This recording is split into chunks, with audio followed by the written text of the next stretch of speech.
Okay. Amba, we are good na po. We are live now in YouTube. With your go signal, ma'am, we can begin na po. I still don't have the message. I'll just wing it. I'll just wing it. Sige po, Amba. Oh, kasi we're late and the topic is so interesting. I'm sure they would want Okay. to hear na. Okay, ma'am, should we Okay. begin na po? Yes, please. Pwede ko Alright. i-tilt yung ano ko. Pakita ko sa iyo sandali. Is it better like this? I mean, Chef, yung vertical? No. chef, nakagilid po kayo, chef. Ah, Nakahiga nakatagis. kayo. Yan, ganyan. Yeah, there you go. Yan pa rin, yan pa rin. Yes, sir. Okay, no problem. Okay. We'll begin na po, chef. Thank you so much. Yeah. Okay, so good evening from Mexico City. Good morning and good afternoon to our participants from all over the world. And welcome to the third episode of La Historia Olvidada, Filipinas, Mexico 2025. Before we begin, on behalf of the Philippine Embassy, we would like to lay out some gentle house rules and reminders. We would like to kindly request that the video cameras and microphones of all participants in Zoom be disabled throughout the program and presentation. After our speaker's presentation, we will have an open forum wherein everyone is encouraged to ask questions or provide their comments. Participants may also state or write their questions in the chat box here in Zoom or in YouTube. Participants are also invited to fill out the evaluation form, which will be shared at the end of the session. With that said, I'd like to call on Her Excellency Lilibeth R. Diapera, Ambassador of the Philippines to Mexico, to deliver the welcome remarks. Ma'am? Thank you, NJ. Buenos días, buenas noches, buenas tardes a todos y todas. Magandang hapon po sa inyong lahat. Good afternoon, good evening, good morning. Lahat-lahat na. Maganda. I just want to welcome everyone to today's episode of Historia Olvidada. We have a very distinguished artist and chef who has written a number of books about Filipino cuisine and is now doing a research on the how do you say that, the relations or the effect or the manifestation of of Mexican to Philippine cuisine and vice versa, if there are things that would be affecting or would have affected or have influenced our cuisine. And so, without further ado, I just want to say thank you to our partners who have been working with us since October 2023. And I'm very glad for those who are coming in for the first time that you found our program and that you found it interesting to be online today. Magandang salamat. And yun, ganun na. Thank you po. Welcome, Dr. Tayag. Dr. Tayag, I'm not a doctor. Biglang gano'n, ano? With Thank your you. academic research po, you're more than qualified to be a No, PhD. no problem. Thank you very much for your warm welcome. Mabuhay. Can I start now or do I start now? Wait lang po, wait Not lang yet, po, not yet. Chef. Okay. Not So yet. thank you so much po, Ambassador Diapera. At this point, I'd like to call on now Ms. Aza Abulok, the Philippine Embassy's Cultural Officer, to introduce our very excited resource person for today's session. Ms. Aza? Exciting. Good morning and good evening, everyone. Our speaker for this episode is an accomplished Filipino artist who not only paints but who also writes. A writer who cooks and a cook who not only loves to eat, but in his words, is obsessed with finding out the origin of what he eats. He considers himself a self-styled food anthropologist with no formal academic training, relying mainly on instinct, keen observation, and gut feeling, eating his way around the place. Our speaker's introduction to the Philippine culinary scene came somewhat accidentally. Although he has learned basic rudiments of cooking from his mother, it was in 1979 when he went backpacking in Europe that he discovered he was just as comfortable with the turner as he is with the paintbrush. He first came out as chef in public in 1993 at Larry Cruz's Anghang Restaurant. He has published various culinary books, as Ambassador Dea Pera said, with his first book entitled Food Tour, winning the Best Philippine Culinary Travel Guide in the Gourmand World Cookbook Awards 2007. He also published the second edition of the Ultimate Filipino Adobo just last year. Our speaker's fervent hope is to shed light on Transculturation, the traveling, transmission, and transformation of culture through food, one dish at a time. Let us all welcome Chef Claude Tayag.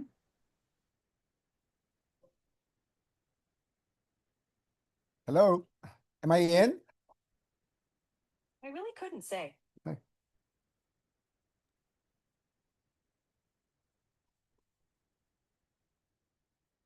Hello. Okay, hello. Good morning, everyone. Enora, good morning. So, mabuhay and enhorabuena. That should encompass all time zones around the world. Thank you, Ambassador, for this opportunity to share what I've learned very recently about the Mexican and Philippine connection. It's like a revelation for me in the sense that I'm so excited to share what I've learned so far. So I will start. Can I show myself first in the in the in the screen? Could you show me? And so they can see what I have in store Yes, for it's okay now. everybody. It's good. There. So I'm sharing with you here a full Kapampangan breakfast of chocolate de baterol with tamales, Pampango tamales, and then the what we call a pistu. It's like a picadillo with a egg. It's also like a revuelto de picadillo, and then dusted with Parmesan cheese. So where did that Parmesan cheese come from? Remember, I am in Angeles City, where it was the so-called satellite city that supported Clark Air Base for 90 years. So here, I'll drink for everybody. And our chocolate de baterol, here in Pampanga, we always serve mixed with gatas ng damulag or the Carabao's milk, which is a lot creamier. Okay, so let's do away with that so we can start to real business. As you can see behind me, I am right now in my painting studio, where I'm surrounded by all these antiques I've been collecting for the past 50 years, I must say. And behind me is like Escuela de la Juventud Filipina. For me, it speaks of who we are as a people. And at the same time, so wait, something came. Okay, there. Can I have the presentation now, the PowerPoint? If you notice, I'm wearing a shirt. They thought I was wearing a polo barong. It's actually a guayabera from Yucatan, from the Yucatan Peninsula. So here are my first book, Food Tour.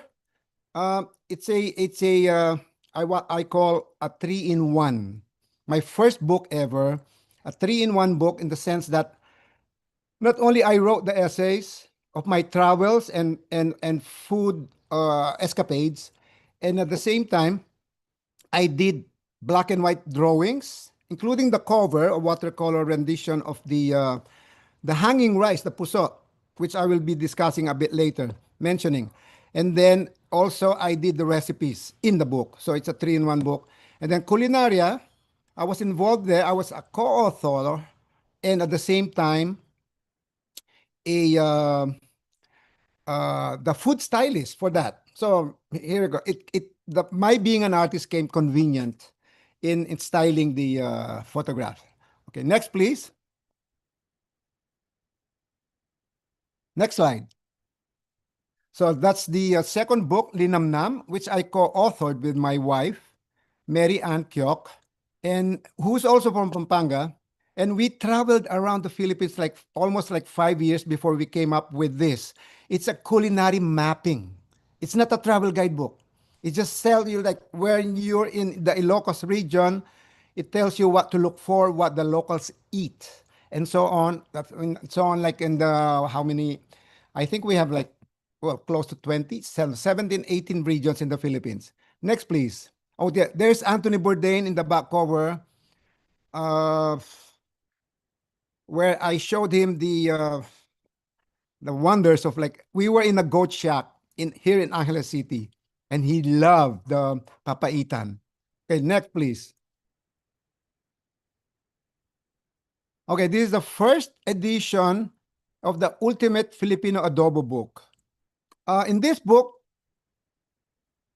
this was published by the Foreign Service Institute of the Department of Foreign Affairs in 2022, December 2022.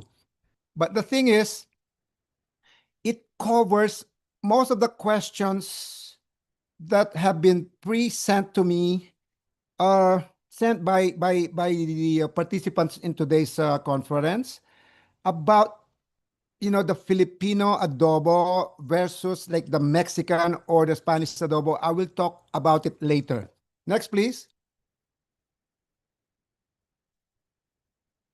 So this is the second edition, which just came like a year after the first one. And here's the quotation, the back cover blurb written by Felipe de Leon Jr., humanities professor, composer, and writer, and former NCCA chair, meaning the National Commission of Culture and Arts. So, and the next page would be the Spanish translation. So you can you can photograph as we go along.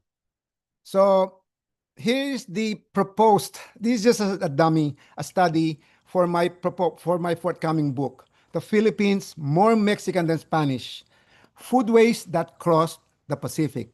En español es Filipinas más mexicana que española. Las costumbres culinarias que cruzaron el Pacífico. Next, please. It will be a bilingual book.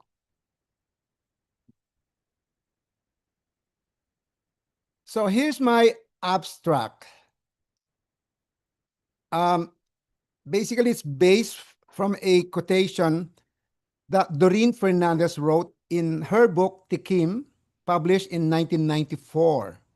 And I quote, "In an effort to understand more deeply, at ground level, the Mexican presence in Philippine culture, this book, explores the foods in the Philippines that reveal Mexican origins. What are they? What are they called now? How are they prepared? How do these preparations compare to those in Mexico? Are they the same or vastly changed? Indigenized? Filipinized? What does this say then about transculturation, the traveling, transmission, and transformation of culture? And now I'm speaking, it is my fervent hope to shed some light on this transculturation, the traveling, transmission, and the transformation of culture through food, one dish at a time." Next, please. Next, please. Okay. So this is the translation into Spanish. Photograph 1, 2, 3, 4, 5. So here's the world map during the galleon trade. And the red lines would be the route on the Pacific Ocean side and then the Atlantic Ocean. Well, as everybody knows, from Acapulco, where it all started, the galleon would sail, that means what? Eastward, no, westward, sorry, westward, all the way to Manila. And then when it goes back, it travels back to Acapulco, and then they will unload the cargo in Acapulco and then load them into, I can imagine during those days, into caravans, carretela, horse-drawn carts, and travel them. There will be two. Some would, maybe half of it will go to Mexico City, the capital of Nueva España. And then the other cargo would go to all the way across the peninsula to Veracruz, where another ship will be waiting for them to load, and then it will cross the Atlantic all the way to Sevilla, Spain. So that's how it was. And for a round trip all the way from Manila to Acapulco, Veracruz, and then Sevilla, it probably will take around 1 year. So for a document or whatever correspondence that they will be sending from Manila to Sevilla, it will probably return to Manila like 2 years after. So next, please. So wait.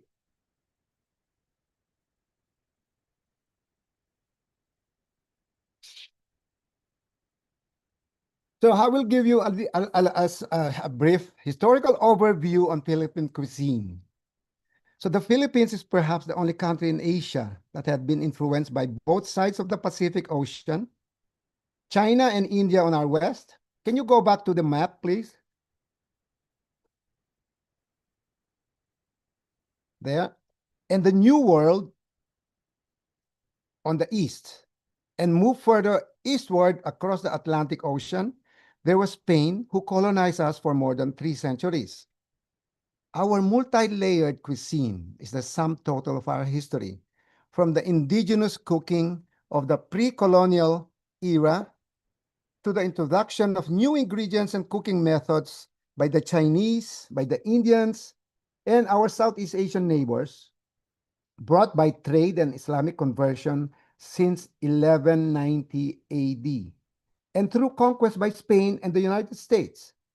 And for 250 years during the Spanish period, we were actually administered by the Viceroy of Nueva España, the present-day Mexico, where Manila was then the entrepot of world commerce when the galleons plied the great ocean. My objective. So the Manila-Acapulco galleon trade came to an abrupt end when Nueva España declared independence from Madre España in 1821. Please note that the last galleon trip left Manila in 1815. So the newly born nation was called then the Mexican Empire, named after its capital city, Mexico. The galleon trade may have ended, severing the umbilical cord between Filipinas and Nueva España, but the filtration, adaptation of cultural and gastronomic exchanges had already been deeply ingrained with the DNA of these two peoples. One simply cannot ignore the 250 years of coexistence and dependency. It is the objective of this book, of my book, forthcoming book, to rediscover our commonalities as two peoples by connecting the dots and tracing the footprints left behind by these exchanges for 250 years. It is also to reclaim Manila's position as the, in quotation, world's gastronomic center in Asia, just as it was during the 250 years of the galleon trade, from 1565 to 1815. It was at the crossroad of cultural exchanges between Asia, the Americas, and Europe, as the late tourism Ramon Jimenez Jr.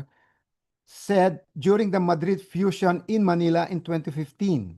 And I wrote about this in my column in the Philippine Star, April 6, 2016. So ultimately, before anything else, before I will get lost into the long talk, I would like to quote my partner in crime, Ricardo Pinzon, who is originally from Acapulco, and a biological anthropologist who was a former speaker in this conference. He was the one who literally, I mean, he gave me this statement, and I embrace it completely, totally. And I quote, somos mexicanos y filipinos, una gente viviendo en dos islas, separadas por un gran océano. Di ba nakakakilabot? We, the Mexicans and Filipinos, are one people living in two islands, separated by a great ocean. We are the same people for 250 years. You cannot discern one from the other. Okay, so this is my personal journey. So, talking about the journeys of these foods, before I deal into that, I would like, please indulge me by giving a brief background where I come from. So I was born and raised in Angeles City. Can you jump to the house? So then that was Manila. Look how cosmopolitan Manila was in the 1800s. So here, Brookside. I was born and raised in Angeles City, Pampanga, being the ninth. I was born in this house, and it was the photograph was taken in 1950. I was born in 1956. So being the ninth of 12 children, 8 boys and 4 girls, one can just imagine the amount of cooking our mother did growing up in the 1960s. Next, please. So that's us, just 11. I would be on the rightmost, the child being attended by our eldest brother, Lito. So I am that. I was like probably 3 years old there. So even as kids, we were made to help out in the kitchen. Everyday food was nothing out of the ordinary, or at least what I thought. Chicken, pork adobo, pork sinigang, grilled bangus, milkfish or catfish, and with burro, tocino, sisig. I think we can go on with the food.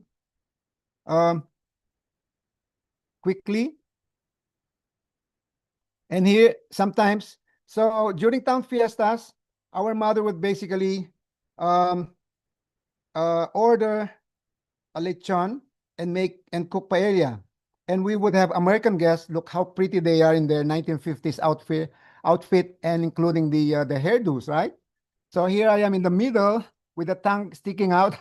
Siguro ano ka, nagtatakam-takam na ako. My mouth is watering. Or so it did not vary much. It was perhaps fried chicken and spaghetti if it's someone's birthday. So aside from that burro, the tocino, sisig, menudo, apritada, etc.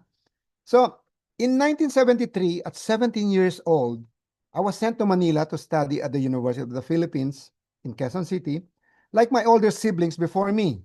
It's one of my early paintings of the UP campus in 1976, while I was at the College of Architecture. So it was the first time I lived away from home. And boy, did I miss my mother's home cooking, which I took for granted.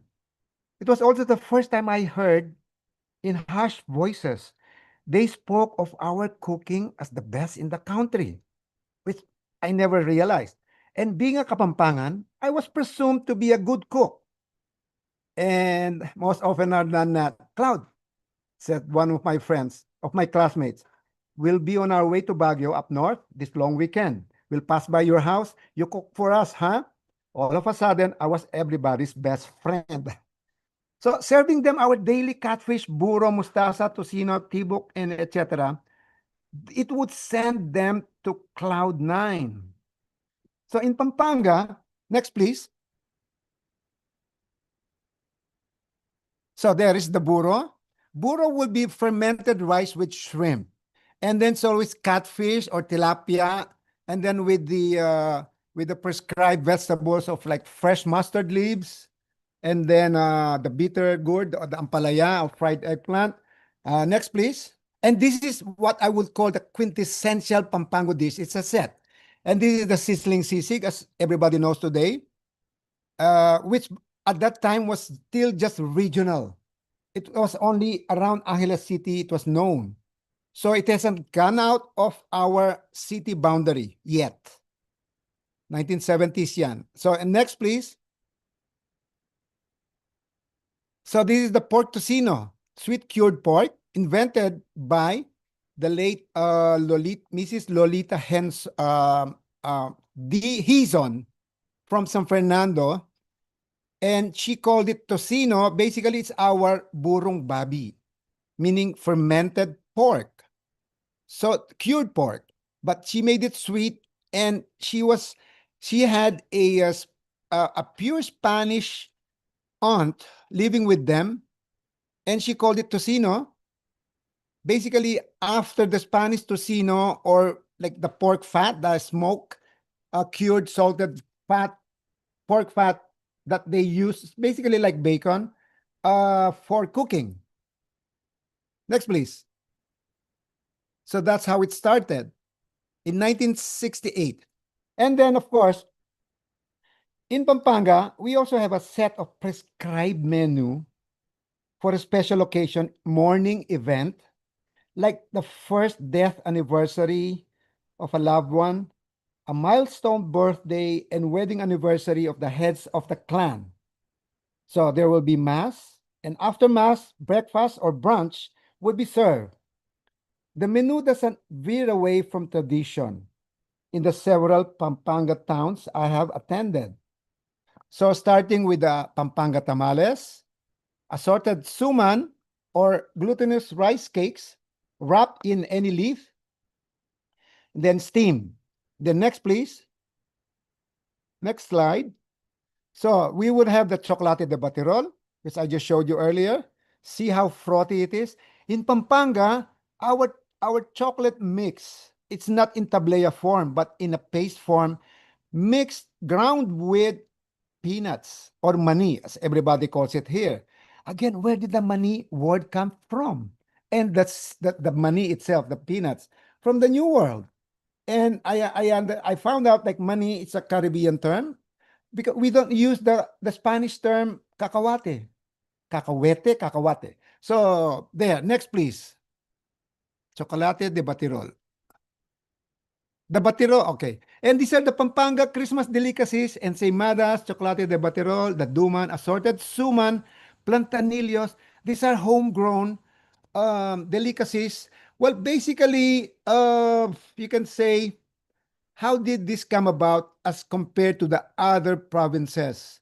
Pampanga is basically is surrounded by rich agricultural fertile land, and the industry of the people and the tributes that they paid to the Spaniards was in kind, like X number of pigs a week, X number of chickens, X number of eggs per week. These were the taxes paid to the Spaniards, to the colonizers, and basically collected by the parish priest.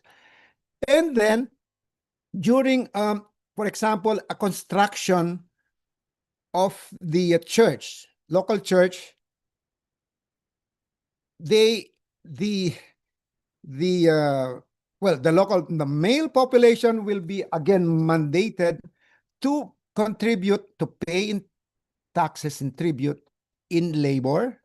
X number of days a week, they will do the help in the construction of whatever building they are putting up. So the mortar used during that time, the cement in building would be made of lime and then the egg white. So what did the locals do with the egg yolks? They make them into these delicacies. The egg yolk made into the tocino del cielo, the yemas, and the plantanillas. So this is just in Pampanga. I cannot speak for the other provinces. So next, please. That's how, okay. So I showed you earlier the pistu.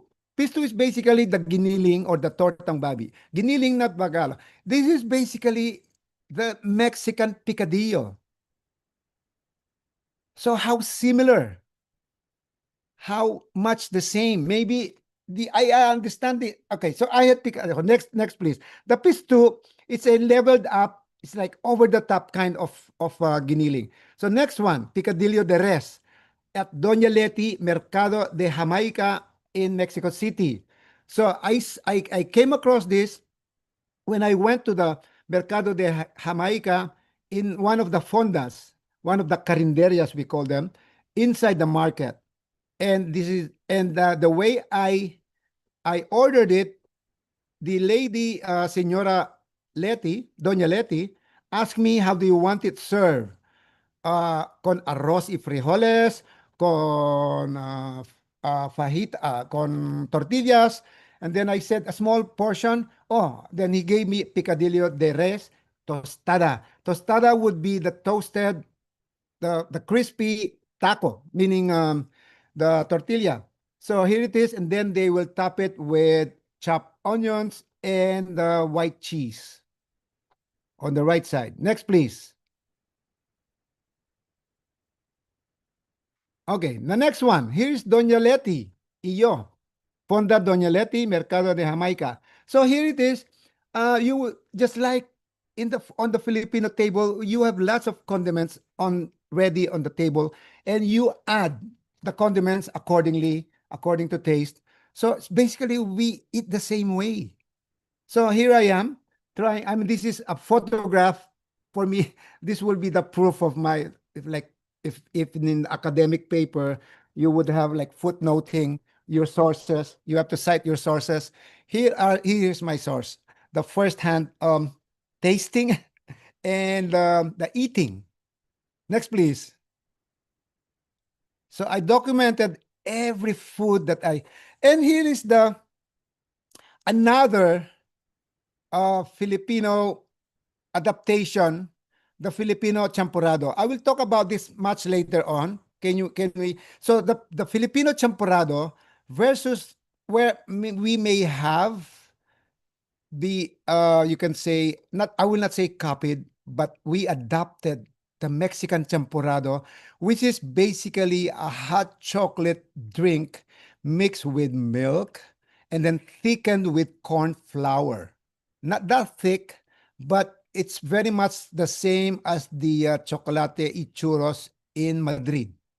So it's that thick, but not as thick as a rice porridge. And then where did the tuyo, the fried salted fish, come from?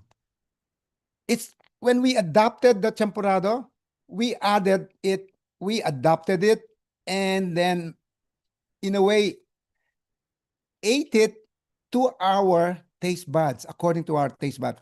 Took the cloyingly sweet, bitter rice porridge with chocolate is countered by the salty fish. So that's how we are. It's like there's always like it's a nuanced dish. So next, please.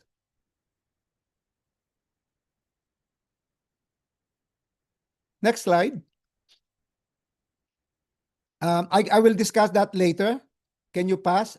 Can you move forward? Next, please. Okay, so in Pampanga, so already. So in year 2006, already married and living in my present home, Baledutong in Angeles City, the Department of Tourism arranged breakfast in Baledutong to a busload of foreign ambassadors touring Pampanga, which would culminate watching the giant Lantern Festival in the provincial capital, San Fernando, by sunset. One of the guests was then Mexican ambassador to the Philippines, Eranvira Paz Campos. I prepared the typical Kapampangan breakfast spread mentioned above. As I explained the indigenization of these Mexican origin ingredients and cooking techniques into our cuisine, the lady ambassador shared that there is also tamales made with rice, wrapped in banana leaves as well, in Oaxaca. In fact, she liked our version so much, she ordered 20 pieces to bring back to her staff back in Manila. She also shared that tamal could differ from house to house, region to region, sweet or savory, and spicy. depending on the maker. But what they have in common is that they are cooked in the same manner, wrapped in any type of leaf, boiled, or steamed. This came as a surprising revelation. Though resulting to more questions than answers, it also became my guiding principle in defining on what Filipino cuisine is. The dishes are named after the manner they are cooked and not a codified recipe. The final dish depends on the maker with so many variables on what is preferred, what is available, what is afforded, probably even dietary or religious restrictions, etc. So it was at this juncture that I started wondering why my province, Pampanga, probably has the closest connection with Mexico, or at least what Doreen Fernandez wrote, open quotation, the foods in the Philippines that reveal Mexican origins, end of quotation. As living proof of this, I have an antique stone metate, as shown in the slide. I inherited from a great grand aunt whose name and purpose I did not know until I watched the movie Como Agua para Chocolate in 1992. And then to its left would be the local stone grinder for rice, the circular one. And from what I understand, this was like made and carved in China because it's made of piedra china, meaning the Chinese stone. And I guess this metate also as well, because we don't have this kind of stone here. So as you can see, it's all worn out, meaning used. What I just miss is the rolling stone, the rolling pin, also made of stone. So here we go. For the next one, Kenya, can you show the quotation I did from no, so another photo of the metate. This is from the internet. So they show you how it is used in Mexico. So they're grinding here cacao beans, so to make them into a chocolate paste. So that's the complete set with the rolling pin. Okay, next please. The quotation. Okay, I would like to quote the previous one with Feliz Santa Maria. There. So this is the chapter 3 in my book, The Foodways That Cross the Pacific, Costumbres Culinarias que Cruzaron el Pacífico. I categorize them into two, La Ida, Acapulco hasta Manila, and the La Vuelta, the return trip from Manila hasta Acapulco. I am adopting as my guide a quotation by Feliz Santa Maria, which she wrote in Pigafetta's Philippine Picnic, published in 2021. There is history in every dish, a story in every bite. So that will be my guiding principle in discussing one dish at a time. So another quotation I would like basically to set the mood. So what is now called chamoy? Does everybody know chamoy? Which is so popular in the whole of Mexico. Everywhere you go, you buy like a freshly cut mango or cucumber or even fried banana, plantain, platanos, and then practically anything, they would put that red kind of syrup thing, which is sweet, sour, salty, and spicy all at the same time. And what is now chamoy? I'm quoting from Rachel Laudan, a food historian and author of Cuisine and Empire, the Cooking in World History. So what is now called chamoy is actually very recent, she wrote, probably from the 1990s. It is both Asian, Filipino-Chinese, from our champoy and kiamoy. So it's a coined term, both preserved fruits from China, but is now completely Mexican. It becomes the property of the people it has moved to, while still remaining the property of the people it comes from. Isn't that something? And it speaks volume of every dish that I'm about to discuss, that once we adopt something foreign and we make adaptations because we have different available ingredients or we have different taste buds, then it becomes ours. But still, the original still belongs, the property, to the people it came from. So in a way, it belongs to both. And vice versa, talking about the tuba, which is like the fresh nectar of from the coconut flower, the bud, when it was introduced to Acapulco, to the Guerrero area in Acapulco, in Mexico, by the Indios Chinos, by the native Filipinos, they introduced coconut plant, the coconut tree itself. They planted the seed and they planted like plantations. So the first harvest of the tuba, they serve it, they showed it like it can be drunk fresh from the trunk.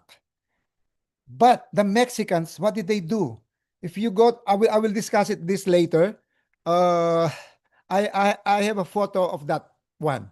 So move on. Let's move on. Let's move on. So it becomes the property of the people it moves to. Okay.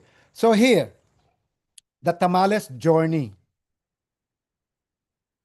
So while in Mexico City during my first visit in October 2024, Ricardo Pinzon gave me directions where to find the most number of regional tamales in one shop within the city.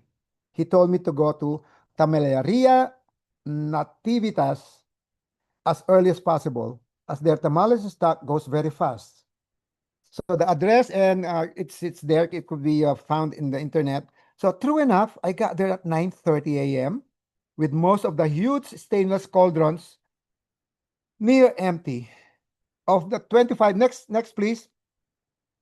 Of the 25 tamales they were offering, only 18 remained. So I bought all of them. The shop is for takeout only.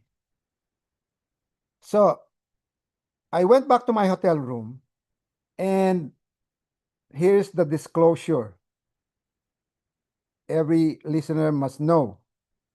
I had to dissect the contents of each one as they all look the same while still wrapped, as well as when the newly unwrapped tamal, when the filling is hidden in the cooked masa. What we call masa would be the dough.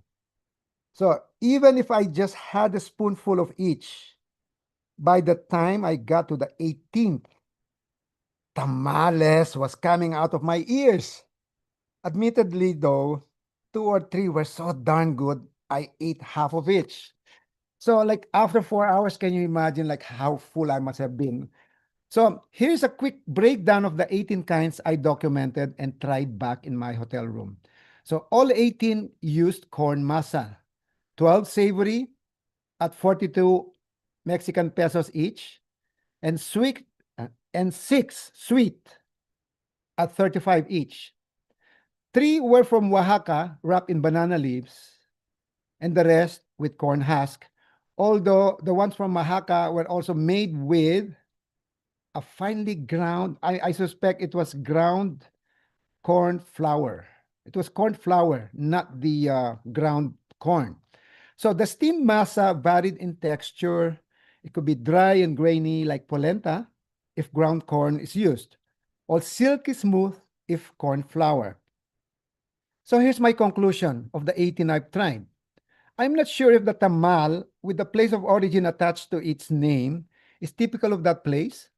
Can you see the next, please?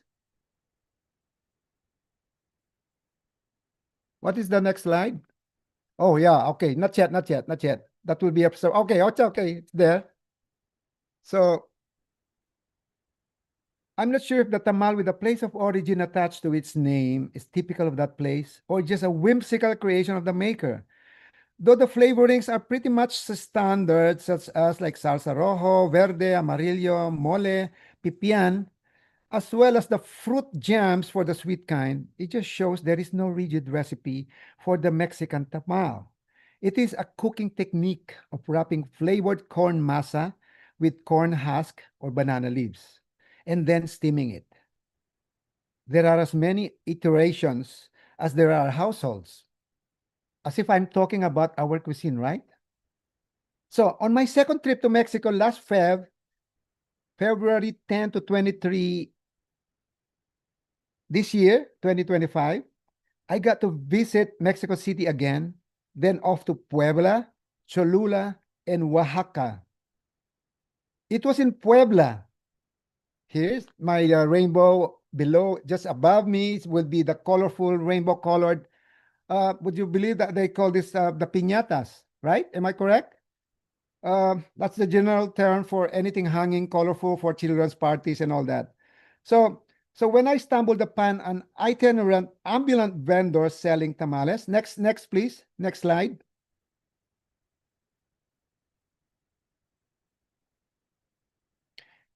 So it was in Puebla where I stumbled upon in the streets an ambulant vendor selling tamales, champurrado, and arroz con leche at 8:30 in the morning. So his streets were selling briskly to locals, passersby, their desayuno or breakfast on their way to work. It's food to go. But what shocked me, what surprised me though, was how the tamal was served. It was sold as a torta or sandwich. Tamal de raya, jalapeno strips with tomato sauce, with chicken and cheese, and was placed inside the crusty bread. It's almost like you can say a baguette, a mini baguette. It's not quite the bolillo because it's not pointed, but it's like a baguette.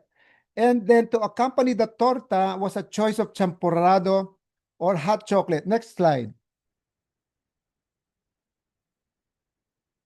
Here. So the brown one would be the champurrado. This is like basically a hot chocolate drink thickened with corn flour, milk, and sugar. And then there is the white one, arroz con leche. It's a warm milk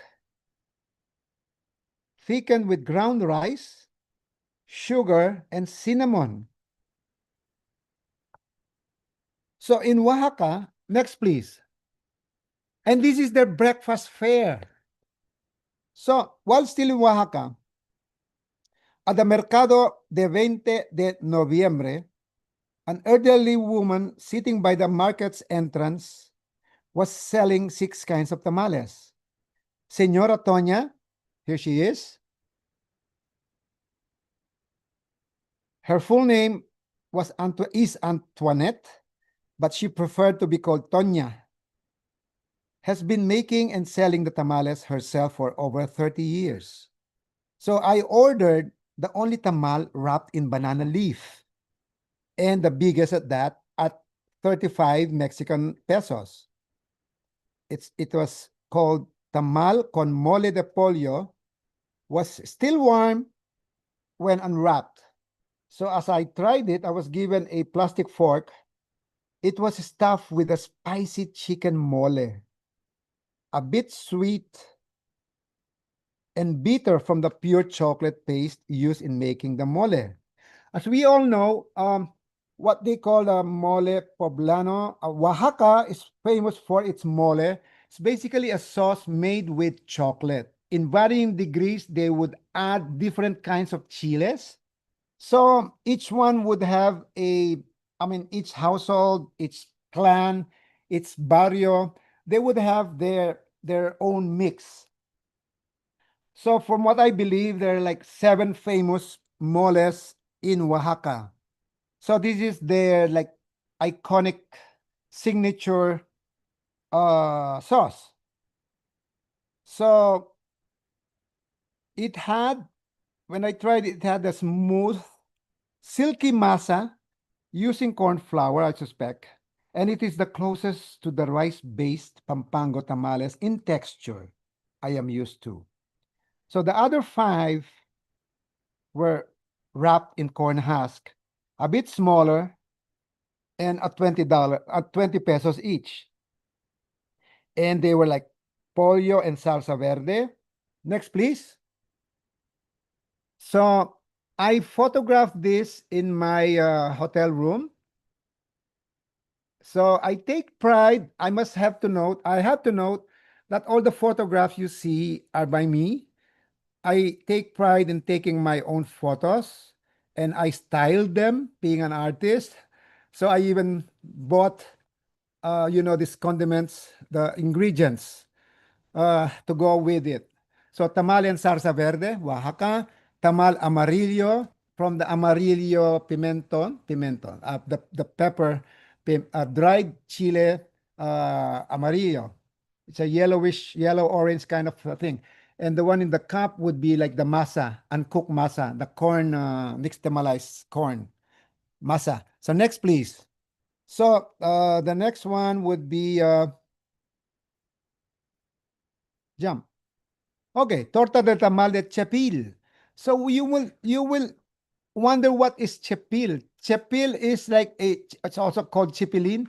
It's a dried herb used a lot in Oaxacan cooking, and it is like an herbal kind of medicinal at the same time, but it is used a lot to flavor many dishes.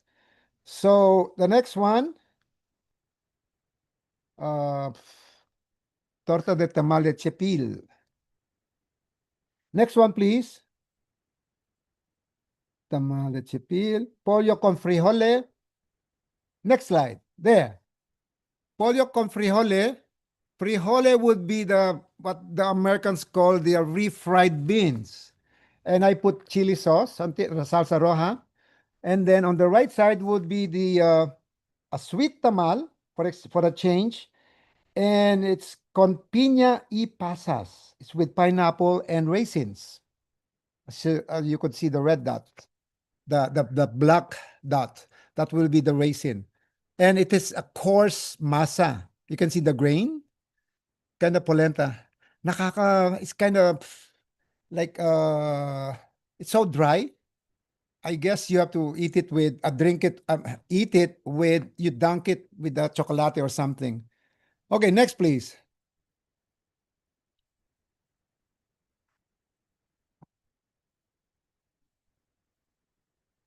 Next slide. Hmm. Tamal de rayas con queso, Oaxaca, and then I made it into a sandwich, into a torta using the semita bread. Semita is a particular kind of bread. It's round, hard crust bread. It's about like 6 inches. That would make it like 15 centimeters in diameter. And it's very popular in Oaxaca. And they have a semita, torta de semita with pollo and something. But I bought it there, and everywhere you went, they will be selling this in the street. So next, please. Con queso. Next slide. So here, for the cookbook. So still in Oaxaca, I stumbled a bookstore along Calle Alcala on the way to Santo Domingo de Guzman Church. It had a little of everything about Mexico, both in Spanish and in English. And speaking of tamales, I could not resist leaving the store without buying this tome by Larousse, Mexican Tamales and Atoles. It contained the smoking gun, the conclusive evidence that I was obsessed in finding, that indeed rice was also used in making the Mexican tamales in Mexico.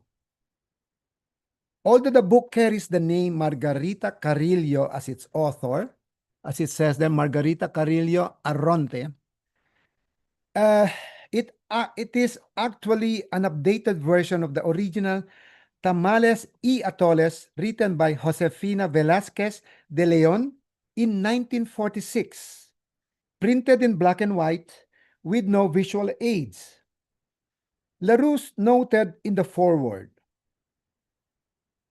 and I quote, "In this book, with over 90 photographs to to ensure proper preparation and notes on prepping, you will find the types of dough, the masa, different types of wrappers, and assembly styles, as well as numerous flavors, textures, consistencies, aromas, and the endless possibilities of a luscious bundle of leaves steamed slowly over the fire can provide.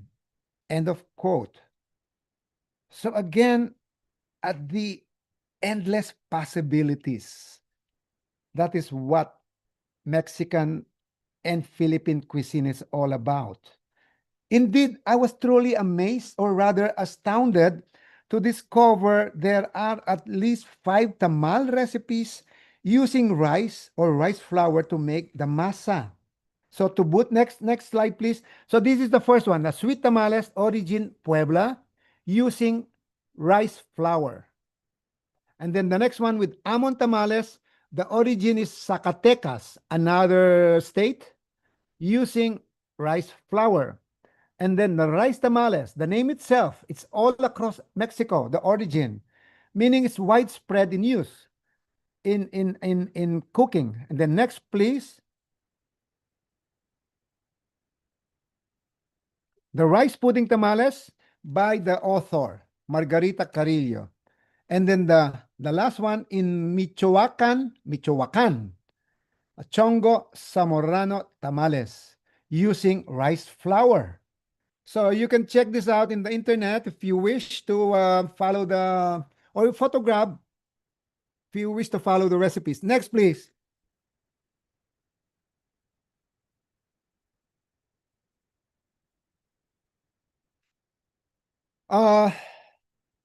Okay. So the next topic I would like to talk about the reverse migration or the migración inversa. It was always believed that the Filipino tamales, using rice for its dough, is an adaptation of the Mexican tamal with corn masa. Given the fact that the seeds of the Mesoamerican maize were planted by the crew that manned the galleon ships any year after 1565, it would have taken years, perhaps even decades, for the native Filipinos, to have maize take root into their daily diet. Even then, corn would have to undergo nixtamalization, the process of cooking dried corn kernels in lime water, then ground into a dough called masa. It is this masa that is used in making the Mexican tamal and their staple, the corn tortilla.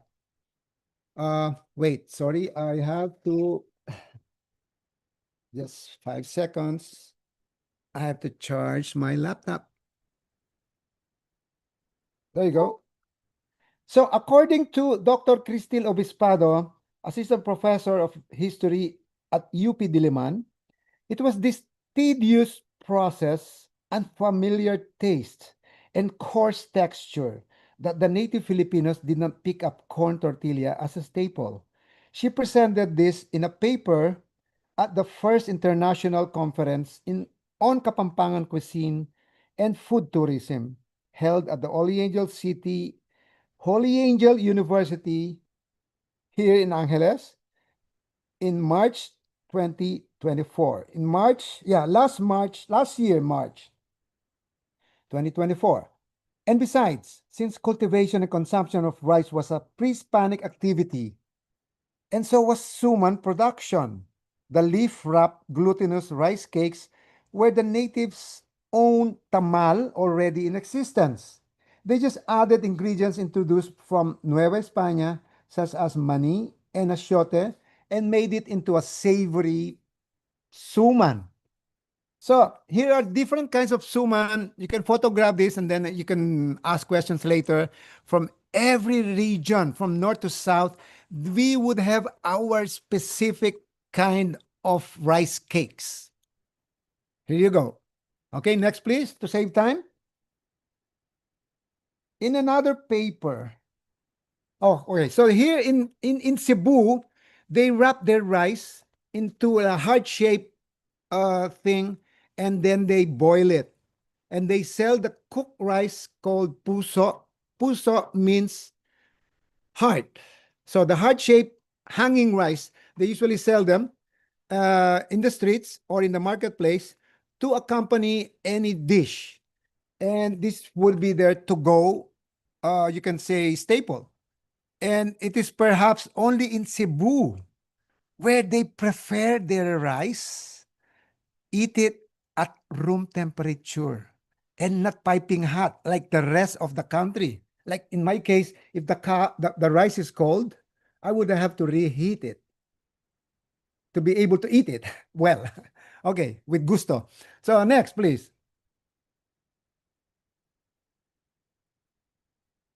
Okay. In another paper, Maricruz Pisa Lopez wrote, Indios Chinos, the arrival in Nueva España. And she wrote, migrants referred to as Indios Chinos entered through the port of Acapulco and other ports of Pacific coast of New Spain. The free individuals of Filipino origin fulfilled different functions on the galleon. Among others, they serve as cabin boys, servants, cookers, carpenters, etc. Some researchers mention the introduction of at least 230 botanical species of Asian origin to New Spain over the course of 250 years of trans-Pacific trade. Among them was rice. During the viceregal era, the Indios Chinos took advantage of the wetlands and the natural annual cycle of the rivers and lagoons in the province of Zacatula, which is the present-day Costa Grande, for the cultivation of rice. The first records, dating back to 1630, refer to the town of Cacaluitla as part of the Tithe, how do you spell that? How do you pronounce that? Involving 8 Indios Chinos. In the field of gastronomy, she added, rice cultivation and its consumption figure in the Novo-Hispanic gastronomy. In a 17th century cookbook written by Sor Juana Inés de la Cruz, meaning she was a nun, right? The titled Libro de Cocina del Hermano Fray Jerónimo de San Pelayo. I got this photo from Amazon.com. The book is still on sale, for sale. I'm not sure if it is a reproduction or an antique piece. So here it is. And then I continue, I continue. There was, in that cookbook, there was mention of buñuelos de arroz, cazuela de arroz con leche, and arroz a la portuguesa, as well as rice tamales.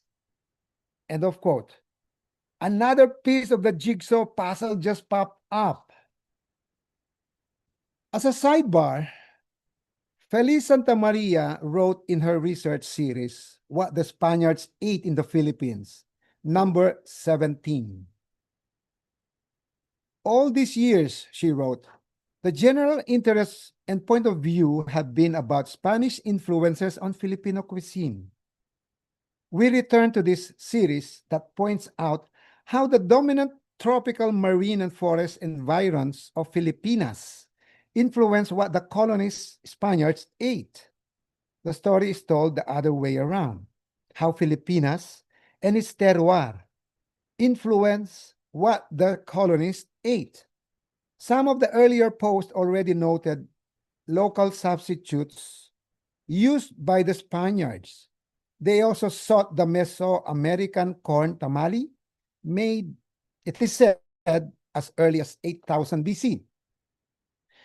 And she continued, the Spaniards renamed it from the Nahuatl, meaning wrapped tamal, with tamales being in the plural form.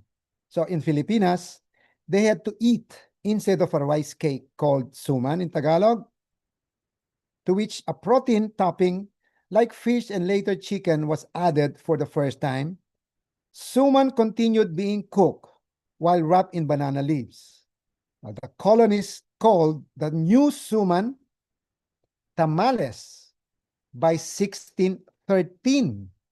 So as early as 1613, the Spaniards in Manila, in the Philippines, were cooking a kind of suman using the newly introduced New Spain ingredients, which is the achiote,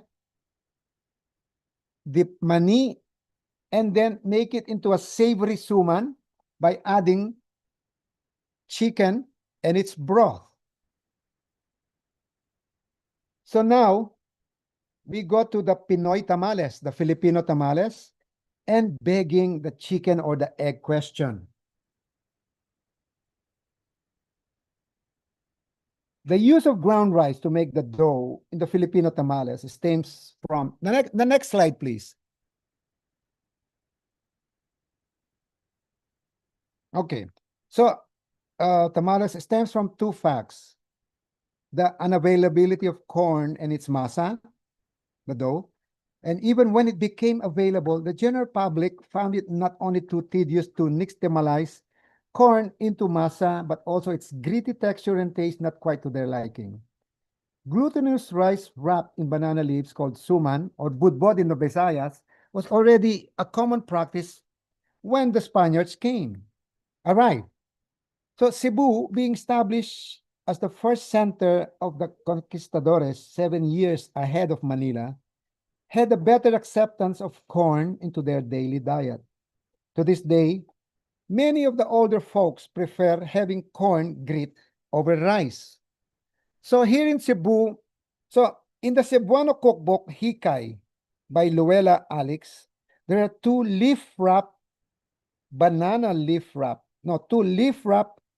snacks featured. The pintos, leaf wrap with corn husk, which is a kind of sweet tamales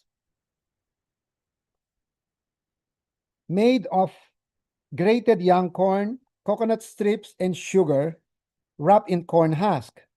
Whereas the tamaus on the right side, tamaus, no, so this is still the pintos. Next slide, please.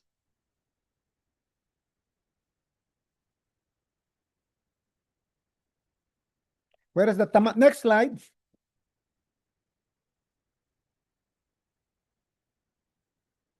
So the tamaos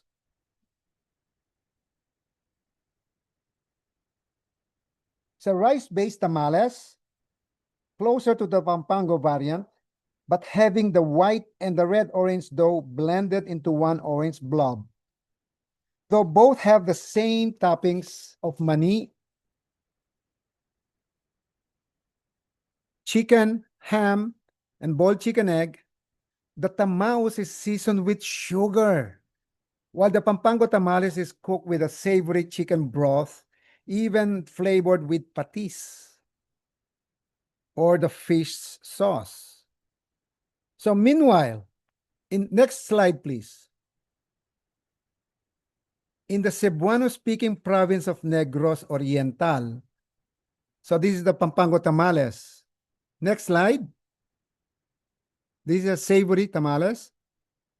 Okay, so sinakol. So in the Cebuano-speaking province of Negros Oriental, I have spotted in the Malatapay market sinakol or steamed corn grit. Here is the big steamer, the long bamboo pole. So ground hominy or is stuff. That means ground esquites is stuffed into a 4-inch diameter bamboo tube, placed vertically on top of a clay pot, with the bottom part snugly fitted into the clay pot's mouth. It's pretty much the same cooking principle as puto bongbong, albeit in a miniature bamboo tube. Sinakol is often eaten as the accompanying starch instead of rice when the main dish is fish meaning in kinilaw form or grilled or even fried fish. It must be noted here, according to Luella Alex, kinilaw or the ceviche, as you know it in Mexico, in the Visayan culinary culture, is not served as an appetizer, but as a dish to be eaten together with the other dishes. So hindi siya pulutan. It's a dish. It's another dish. So next slide, please.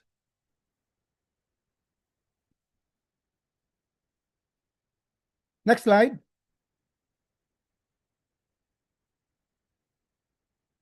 So here is the puto bongbong making. You see the small bamboo tube. And this is from it is signed by Lozano, Lo de Boho, in 1850. India Haciendo Poto, a native woman making rice cake.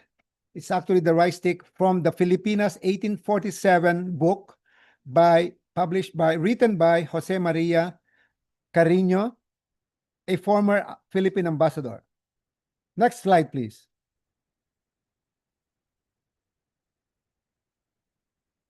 Okay. These are the different kinds of suman. Our tamales has secret sequence group and the presence of gata. So for the savory kind, mani and chicken sauteed with garlic atsuete.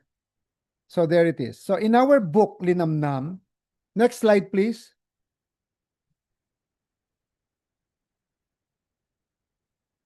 Okay, so in our book, Linamnam, there is a chapter on the Filipino tamales. Yes, it is always called in the plural. So we have spotted 9 kinds found in different parts of the country. Next slide, please. There. So, but for some, we have spotted 9 kinds found in different parts of the country, but for some inexplicable reason, the farthest north it became popular is in our home province, Pampanga. For me, so there is savory and there is sweet. Bulacan tamales is sweet. So is the tamal, sweet. The Samar and the Cavite tamal, they are eaten as a dish to be eaten with bread or rice. Whereas the Pampanga tamales is eaten as a snack as it is by itself. And then the Zamboanga tamal, which I find you can say not strange, but kakaiba. It's quite different. The tamal is stuffed with the Chinese vermicelli. This for me is a fusion thing that the East meets West. So next slide, please. There it is. Maybe I should skip this. Talking about these are the narrative, the stories. Why I highlight this Robinson Special Tamales. There's a story behind why it is called with a gringo name. Gringo, as the Mexicans know, will be the Norte Americanos or the North Americans, the Americans, from the US of A. So the Robinson's Special Tamales has more red orange peanut sauce than the rice pudding. It is a very savory, peppery, nutty, and a ulam, a viand, a dish in itself to be eaten as a spread over bread or rice. It has slices of chicken and pork adobo, cooked with atsuete, wedges of hard-boiled egg. Pyramid in shape, approximately about 15 to 18, 18 centimeters square at the base. The history of this Cavite City tamales has a gringo's name attached to it. Needs to be told and retold before it will be lost in history. It is as storied as Cavite's past. Put yourself back in the early 1900s when Henry Benjamin Robinson, a former staff of Admiral George Dewey, who was on board the USS Olympia during the mock battle of Manila Bay in 1898. Long story short, this Henry Robinson met and fell in love with a 16-year-old lass from the illustrious Guerrero clan of Ermita, Manila. The two eloped and settled in Cavite, with the disowned young bride learning the ropes of making tamales and started a home business. The skill had been passed on to the third generation, and to this day, Florencio Boy Robinson Guevara and his wife Ellen have been continuing the business using the same recipe enjoyed by the Caviteños the past 100 years. The cloyingly rich red-orange peanut sauce is disproportionate to the rice pudding, hiding in the triangular mound. So this is my take on the stories behind every dish. So I will go on overdrive discussing some of the dishes that cross the Pacific. At the same time, I would like to also,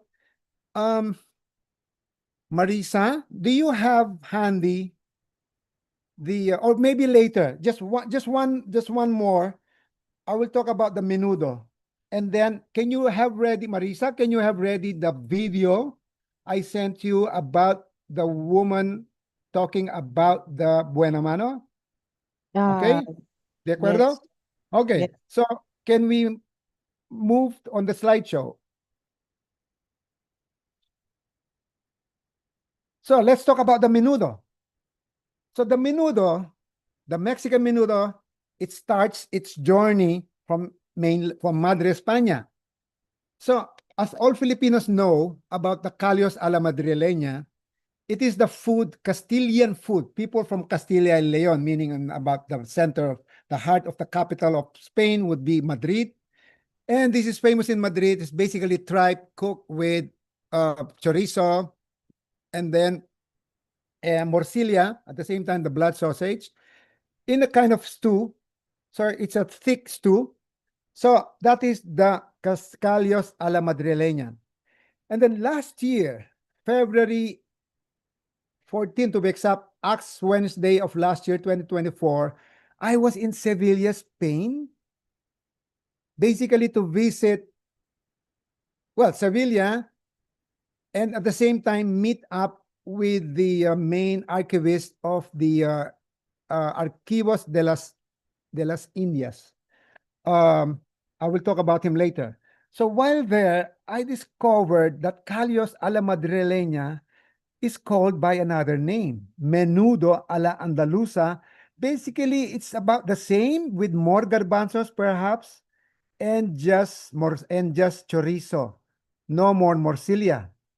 And from what I learned from Senor Antonio Sanchez, that he is the archivist in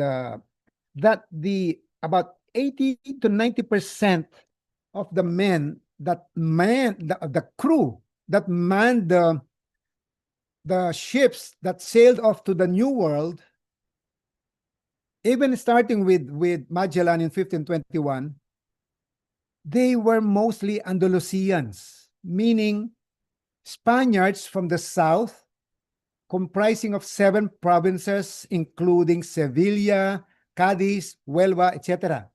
So next slide, please. So it is this menudo andaluza that the sailors, Andalusian sailors, brought with them to the New World. And here is the menudo rojo I came across in the Mercado 2 de Abril in Mexico City. So menuderia Jalisciense. So here it is. Now it has become a soup. Okay, and and it is served with tortilla on the side, and you can add chopped onions and the limon. As well, you can put chiles. So what I learned, on the other hand, from what I learned in the talk of Ricardo Pinzon, talking about the DNA in his previous talk with the Historia Olvidada, he mentioned that in 1521, when Hernando Cortes first was ordered to colonize by the King of Spain, he was ordered as conquistador to colonize, to establish the colony in Nueva España.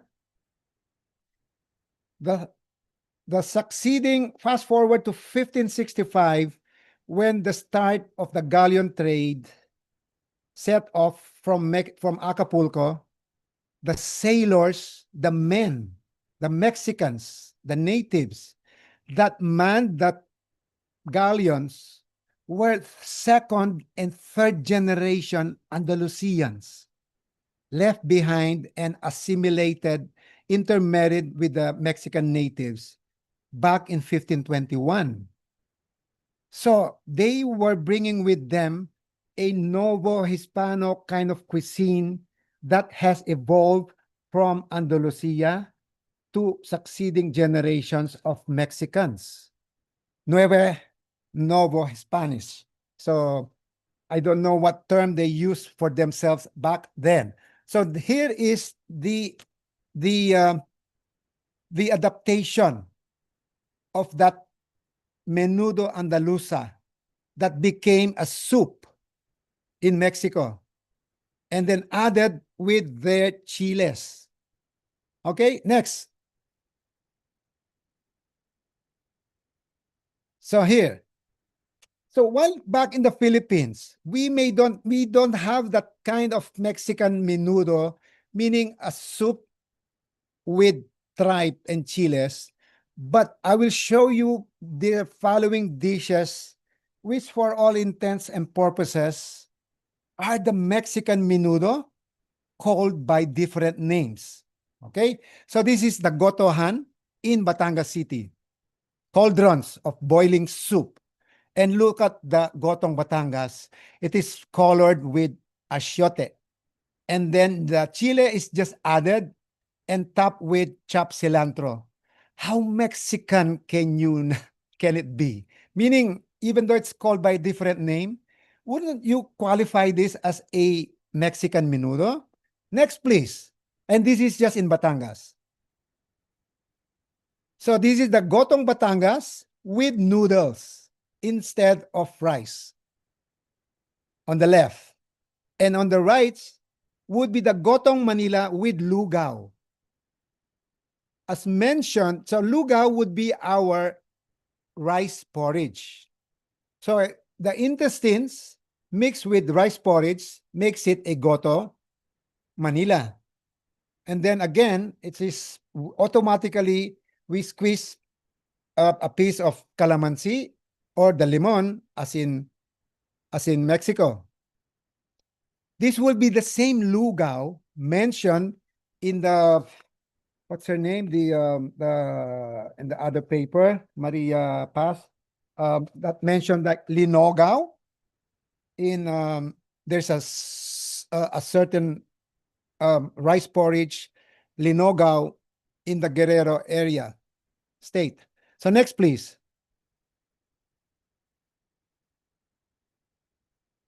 Okay. So on the left would be the Cebu's balbacoa. It may, the name balbacoa in Mexico refers to another thing. We may have borrowed the term, but the balbacoa in Cebu would be the menudo mexicano. Look at it. It's a soup. Basically, it's a thick collagen-filled thick soup with oxtail, beef chicks, and face.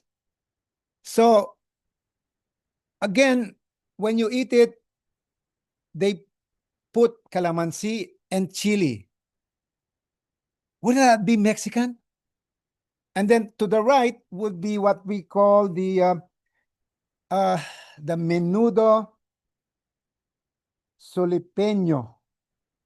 This is a province, sorry, a town in Pampanga where their kind of menudo, this was featured in the book of Chef Jean Gonzalez, Cocina Sulipeña. And he mentioned it. It is named menudo perhaps because of the, bits, tidbits, chopped menundencia, no? Meaning the chopped pork cubes or whatever. Although theirs would be, their version is cooked with the oxtail and a chorizo and the Spanish chorizo. Next, please.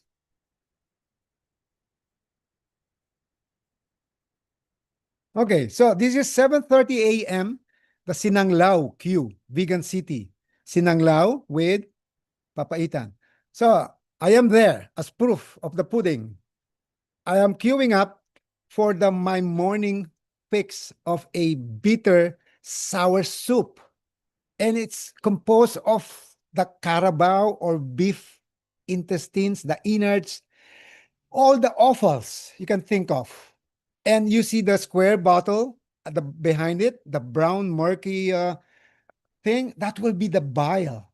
You can have unlimited. The bile will be the bitter taste that every Ilocano is after. Again, the calamansi and the chile is there.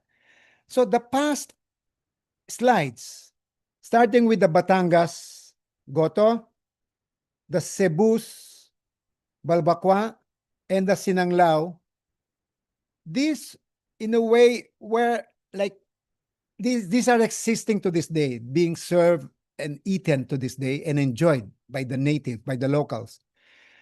But from my readings, Feliz Santa Maria wrote that the first, that the cattle was introduced into the Philippines with a decree given by the King of Spain to ship a pair of bulls and like 10 cows maybe to breed in the Philippines. And there were, this is about like 1610, but she was not sure when it was actually implemented. And she mentioned of 3 cattle, you can say, breeding centers established in the Philippines. One up north in the Ilocos, hence the vegan city Sinanglao. 2 would be in Batangas, which is like 2-3 hours, even back then was like nearest to Manila, where today it is the center of cattle farming, cattle ranches in the Philippines. That explains the Gotong Batangas. And then the third in the Visayas, in Cebu, another cattle breeding center was established. That explains the Balbacua. So this is how how I conclude my theories with the actual, from research and from actual food eating, trying them in the streets. So next one, what is the next slide?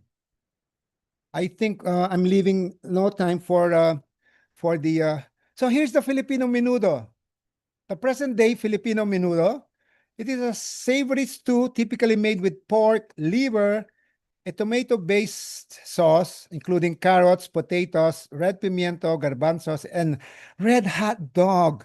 It is commonly served with rice. Menudo is derived from the Spanish word menundencias, referring to small pieces of meat and organs. So I guess what remains is the definition menundencia, the small pieces of meat. But come to think of it, the red hot dog and the tomato sauce was introduced to us during the American period, the canned products. So this is quite recent compared to the others, meaning it's only this century or the early or mid 1950s, I would say, mid that would make it mid 20th century. you can correct me if I'm wrong, but basically that's my theory and that's what I believe. This is quite recent, but what remained would be, well, the garbanzos definitely we got from the Spaniards, and then the tomato sauce cooking with stews like in the calderetas, afritadas, whatever, cooked with tomato sauce from the Spaniards. But the bigger question, I will answer the bigger question later. Next, please. I think that's the end of the menudo journey. So now we go to the champurrado, but then I will, you can request the Mexican embassy, our embassy staff to email you my talk. At the same time, if your load can take the PowerPoint presentation for further study on these dishes that cross the Pacific. But I want to share also how I discovered some dishes by chance. Also, share with you some experiences that I find uniquely, not just with us here in Philippines, but with the former colonies of Spain. A good example of that would be this video to be shown by Marisa. Can you play that? And then I will tell the story. NJ will play, Chef. Yes, play the video, please.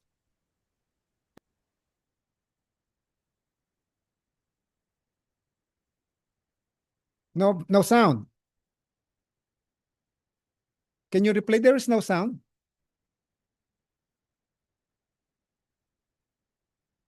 Can you play it with sound, with audio? Is it possible? So I was in the market in Oaxaca. No, I think it was in Puebla. Okay, can you play it again? And then you keep the what still. So she said, "Que tenga buena mano." Can you play it again? Without remove my face. It's not shown. Mm.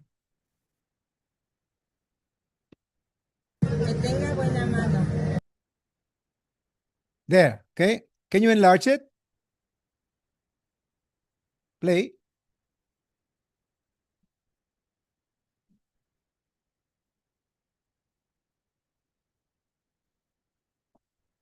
So I was in the marketplace in Puebla, and she's the woman, like the only open store because it was early Sunday morning. And then I bought several items and paid for it. I gave her like quite a big bill. Like I think a 1,000 peso bill. And then being the first customer for the day,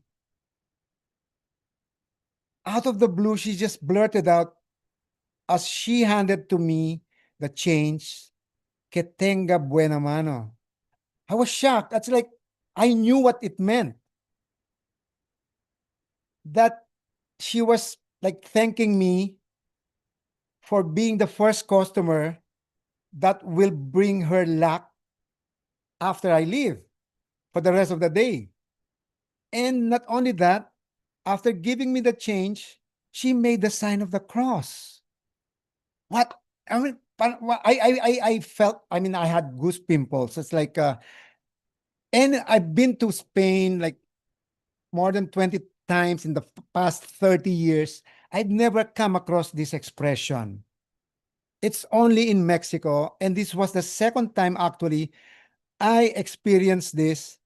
And the other time was in a taxi, in a cab that I hired for like to fetch me 6 in the morning to bring me to from the hotel to the airport. So I gave him the bill. And then he asked, as I rode the taxi, he asked me, "How much are you gonna pay me?" Because it was gonna cost only like 300 pesos. Uh, I gave him, I have a 500 peso bill, I said. And I was going to give you the change. So don't worry about the loose change. And then he said, ay, que tenga buena mano. You are my first customer today, he said. So again, that was for me, Filipino ba siya o ako ang Mexicano? So let's move on. Do I open it for, can I see what is in store for the next slide? So maybe we can, and maybe during the Q&A, we can just go back to those PowerPoint. Okay, so let's see. PowerPoint. Pinamano. Chocolate. Okay, Baterol, Suman. Esquites. Uy, Swam, Pozoles. Okay, can we go to the Tuba on the page page 68? No, Pozole. Okay, let's move on to the question and answer. I think we are pressed for time, but I will try to maybe answer the pre-sent questions I will continue my talk by answering those questions. Okay, as we go along. Then we go on with the Adrian. Can you open the discussion for the question and answer?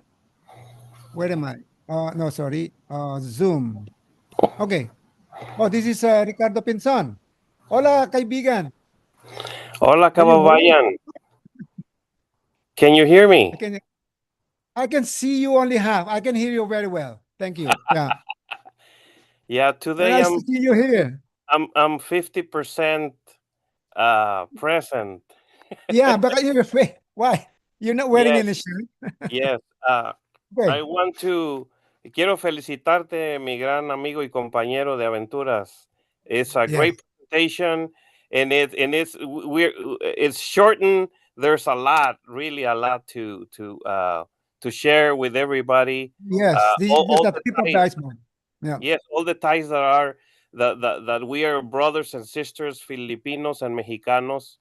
And I don't want to forget that I recently was in Filipinas. I went to Binondo, and I'm an early bird, so I was there when they were opening the shops in Binondo, and then I bought something for my cell phone at this shop, and this young lady, I was the first customer, and she said something like "que tenga buena mano," just those words. So I was shocked when I heard that, because I said this is 400 year old custom tradition that we also share.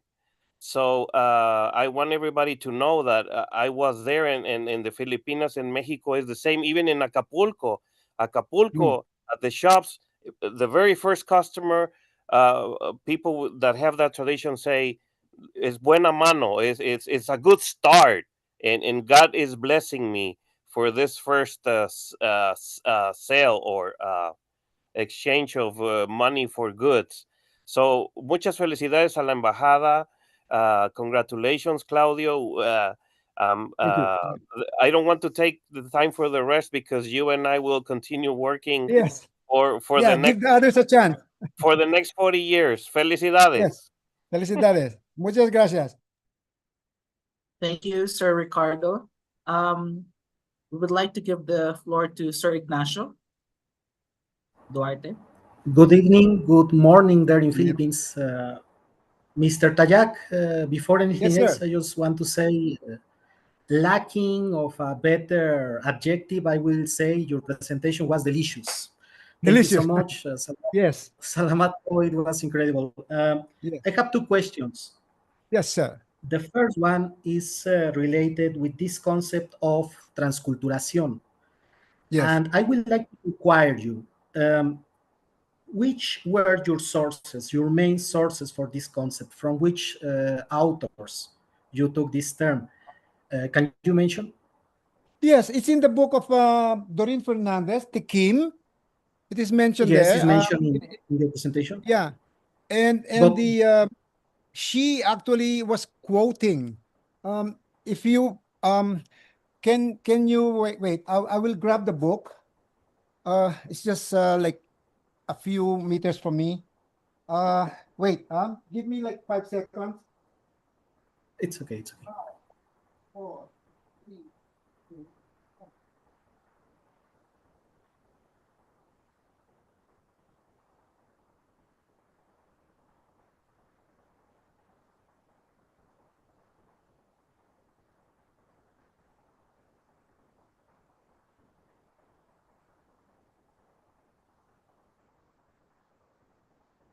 Okay, thank you for waiting. So No, here it it's okay. is. Thanks to you. Briefly, money. At least I've got them earmark, dog mark. Sorry, adobo, the Mexico here. So here it is. It's Rafael Bernal, Mexico. Oh my God. I knew it. You knew it. I knew Estudio it. I de have una, the same book in yeah, my hand right Estudio now. de una Transculturation, 1965. The Of course. yeah, would you like me to read the original in Spanish? It's here. Oh no, please. Anyway, so It's never you know, mind. now you know. I will love it. Yes, Yeah, please look for it. but you know, Yes. I will love it. But of course, there are other persons who will like to make some questions. So that was one of the questions. It will be I don't know. Perhaps you will try to quote him next time. Mhm. You know, we should not forget this Filipino-Mexican history. Of course, we cannot allow that it become a forgotten history. Mhm. But also we have to remember the historians. That's one thing. The other thing is I have this issue with the term tamales. Of Mhm. course, I don't want to get into that problem because I know we are talking about a galaxy. But uh, I just want to make it clear. When you mention tamales, you are using the Mexican term in let's say, a generic way to call many Filipino dishes, or in Filipinas, you have something which is actually called tamal. Do you have the dish which in Filipino language you also call it tamal? Yes, is that the question? Yes. So in different, Yes, yes. yeah, in the 9 kinds of tamales in the Philip that I came across in the Philip that I cited in the Philippines. Here in Pampanga, for example, we call it tamales in the plural. In Cebu, it's called Yes. tamaus. And Leyte, at the same, and Samar, tamaus. In Zamboanga, it's called in the singular term, tamal. So Uh-huh. it's called by different names, meaning these are just like, again, they may have adopted the cooking technique, but the name that lingered, that was adopted and used, may have changed over time. So Yes. in the same way, um, well, I guess that should answer your question. Like it's about the Mexican tamal. Uh, But here, okay, does that answer Absolutely. your question? Because I have a bigger question. Absolutely. That was no, it's you know, my problem, my issue with this is if we are going to talk about tamales, you will, I guess, you will need only a conference just to talk about tamales. So I don't really want we get too much into that. But Mr. Tayag, thank you so Yes, much. As I said, delicious presentation. Salamat po. walang anuman po. Can I ask my own question that is addressed to all the scholar listeners in general, and probably you can email me or reply Yes, yes. to the embassy. So here's my big question, because a lot of the questions expected from the participants that have been present. So there are 3 questions here. Why might the Mexican influence be less recognized or talked about compared to the Spanish? In what ways did Mexican cuisine influence Filipino food more deeply than Spanish? Are there Filipino dishes that are Mexican in origin but have Filipinized so much that their roots are hidden? I've talked about this a lot, but the major question for me is, during the galleon trade from 1565 to 1815. When did the native Filipinos, or even you can say the ilustrados, meaning the affluent Filipinos, at that time, know of the existence of Mexico? Meaning it was Nueva España, right? The galleons plied the ocean under the Spanish flag, under the Spanish king. So we were colonized under the Spanish king. Okay, but we were governed by the Viceroy General of Mexico City, of Nueva España. So in the subconsciousness of the native Filipinos from this end, did we know about like all the food, all the sailors, they came from Acapulco? We all did they I presume they just knew them as Spaniards. Am I correct to assume that? That's why there was no mention, or there was no consciousness that all our foods, all this produce, the new plants, the new fruits that were introduced to us from the New World were from Spain. That's why there is no mention to this day that all this food came from Mexico. Because we did not, it was a blurry thing. It's like one continuous occupation, colonization by the Spaniards from 1565 to 1898, or 333 years. Whereas 250 years of those, the first 250 years, we were governed by the Mexican viceroy. I mean, meaning the viceroy could be a Spaniard, right? From the Madre España, but his office, meaning he was the governor of the Nueva España. So even the fact that the galleon ships were privately owned and operated under the Spanish flag, they were controlled and duly noted that every good, every goods, every produce that change across the Pacific would be duly taxed. So what I'm saying is this: do we really know of the Mexican presence here during that time? So when Nueva España finally declared independence from Madre España, from Spain, in 1521, it named itself as the Mexican Empire, right? And then later on, the Mexican Republic or whatever. So, but the thing was, that was the only time that there was direct contact between Manila from 1521, 1815 onwards to 1898. That was the only time that there was direct contact between Manila and Sevilla. So it was longer route. But that is my question. That's why I cannot answer I mean, that would be the main reason, I guess. What might the Mexican influence be less? Why might the Mexican influence be less recognized? Because we didn't know of Mexico then. So everything, that's why to this day I get like I cringe. I mean, I make sour face whenever I hear or read that Philippine cuisine is mainly influenced by Spanish. Que no, que va. So it is Mexican, but nobody knows about that. This is what I think my mission is, to bring it out in the open for the, in a way, recognition, rediscovery of those ties, to bring it back forward.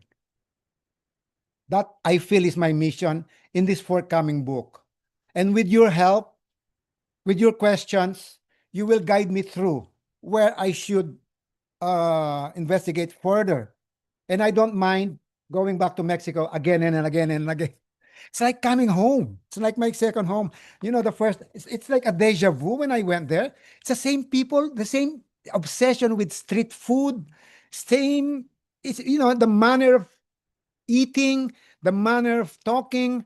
And um, can you show the last two photos of the collage of the street vendors that I took, showing the smiles? I mean, the similarities of our itsura, of our faces, that literally we are one people. We're just living in it's like living in a parallel universe. I tell you, it's like when I first got there, it gave me like deja vu's. Like I've been here before. It's like everything's so familiar. You just change. I did not change much the food. It's just like maybe it's a bit more spicy. You have more. But even in the wet markets, the mercados and the fondas, the way we eat in the carinderias, very much like that. So can you show the photos? Basically, and then if there's more question, please bring them forward.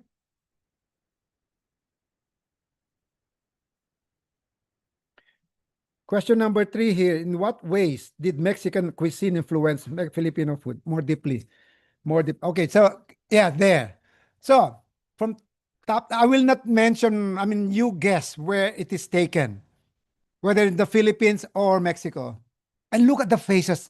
Yung mga reading about Mexican, the race, the population is also a mixed race, just like us Philippines. We have very little Spanish blood, I tell you. The Spaniards that governed here during the 333 years did not intermarry. They came here with families already, and then when their kids grew up, they sent them back to Spain. So they did not intermarry. Unlike probably, well, the Chinese have like set roots since the 11th, 12th century. They intermarried with the native women, assimilated with the society. But then the Spaniards never intermingled.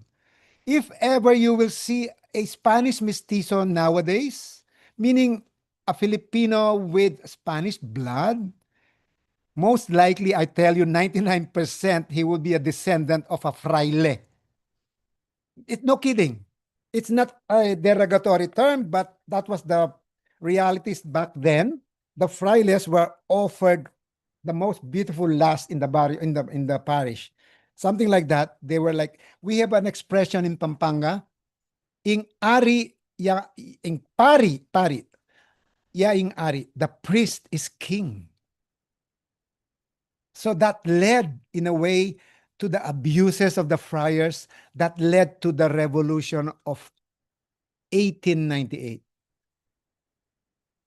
So I hope that satisfied your curiosity that we are truly more Mexicans than Spaniards, than Spanish. ¿De acuerdo? Look at this, palencillo, and then fish balls. Look at that, the one, yes, Guerrero. So wait, pulling the cheese in Oaxaca, and then this is the bolillo, the pointed baguette. It's like a football, American football thing, the shape. And then Chef, I think we have a question from Mr. Drew Fernandez. Sir Drew? Yes, please. Drew Fernandez. Hi, Koyan. How are you? Bohol. Hello from Bohol. Hello. Good morning. Good afternoon. Good morning. I have a question. Yes, sure. Shoot. We've had a lot of culinary discussions before. Yes. You said that in Cebu and in Pampanga, you could obviously tell, for example, there was obviously whether it's Spanish and Mexican culinary influence here. You could say that they were here. In Mexico, is there a place or was there a situation that makes you feel or say, obviously Filipinos were here? Kumbaga the other way around, whether it was a culinary or beverage. Yeah, I'm glad you brought that up. Can you go to the photo where there is Okay, number 64. Starting with 64 or maybe 68. Let's start with that. 68, the tuba. Can you show the tuba? Again, more photos. Okay, so go back up, one down, sorry. Skites. And the binatog. So 68? No, chilate. When is this? No, number 68. Sorry. 68 would be the tuba. Tuba naturaleza natural y compuesta. Tuba. Before the tatemato. Okay, so 68.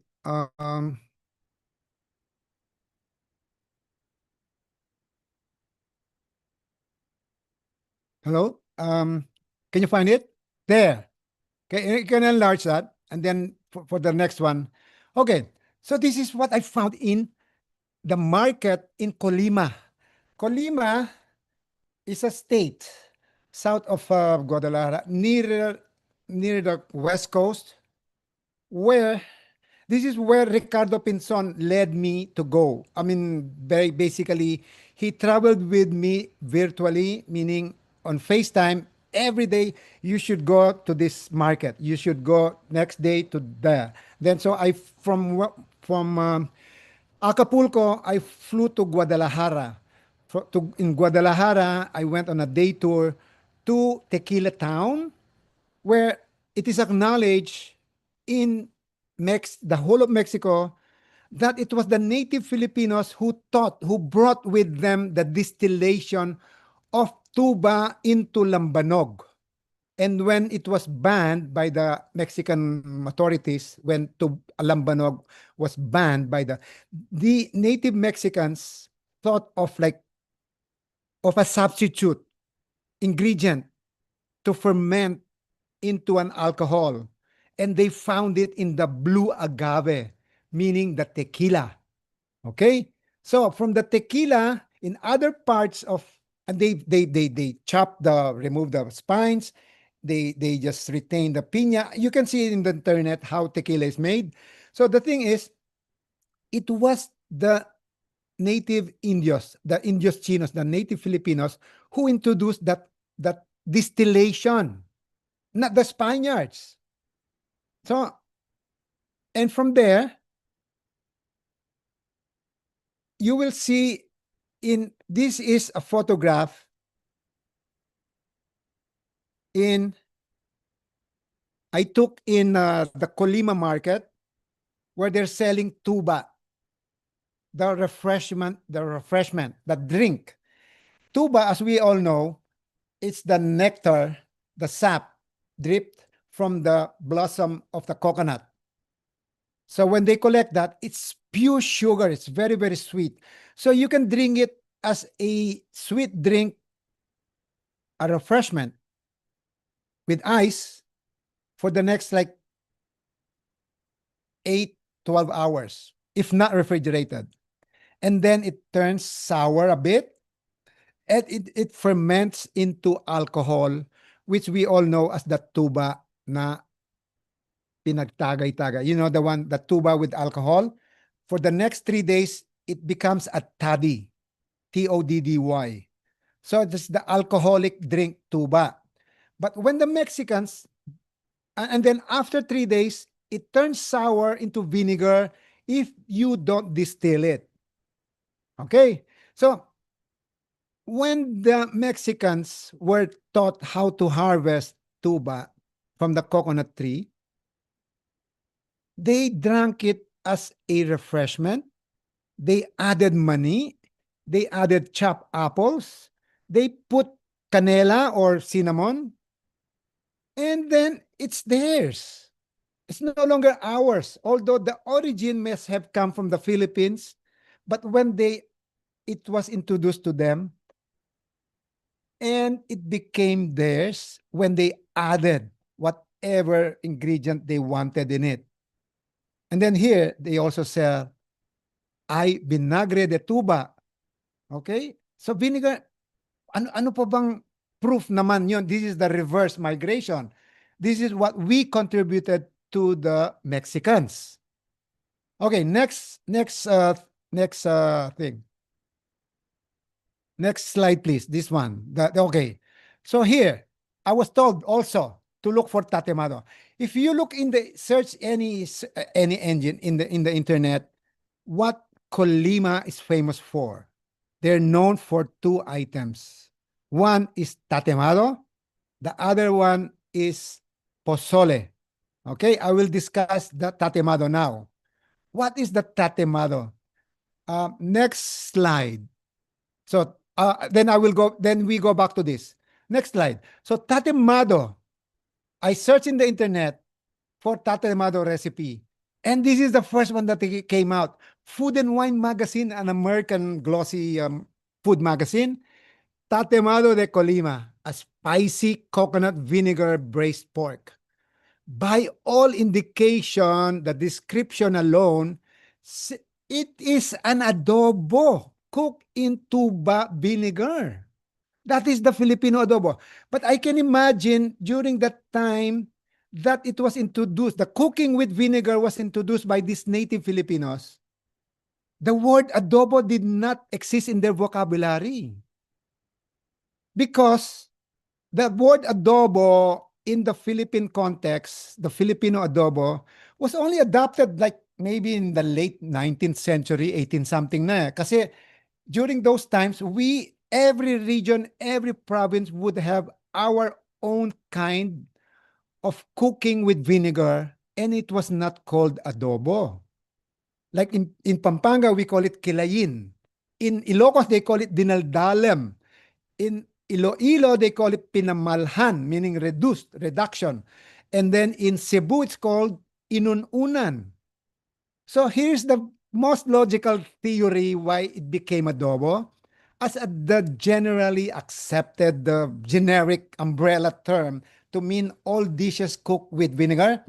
So at the first landing, the first contact of the Spaniards during Magellan's time, the 1521, so in Pigafetta's book, Chronicles, so like let's say like they were offered cooked meals of dishes, and then one of the Spaniards asked his staff, his colleague, asking, ¿Qué es ese?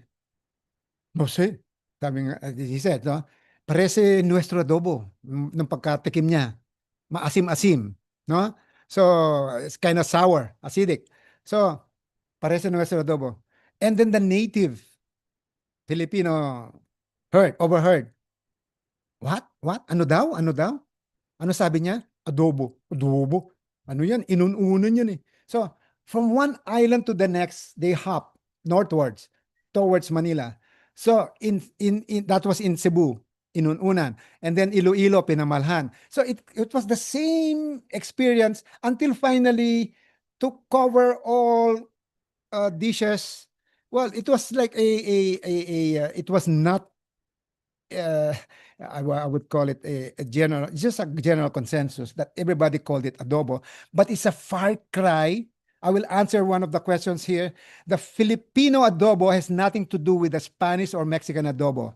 In the two latter ones, adobo is a marinade consisting of vinegar, spices, salt, and pimenton, maybe paprika, and then to preserve the protein for future cooking. And that cooking could be like a week later. It could be fried, frito. So, adobado, frito. Cerdo, costillas de cerdo adobado, meaning marinated pork and then grilled, parrillada. So, again, there are three adjectives to whereas the Filipino adobo is the cooking method using vinegar. So that should answer one of your questions here. So, do you still follow so far? I know I talk too much.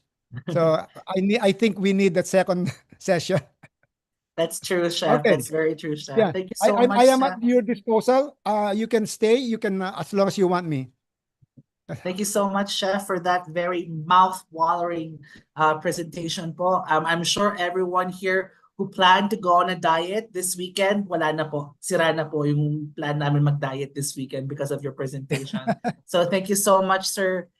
So with that said, ladies and gentlemen, at this point, we would like to request all participants, if able, can you please turn on your camera so that we can take a screenshot for our press release for today's event?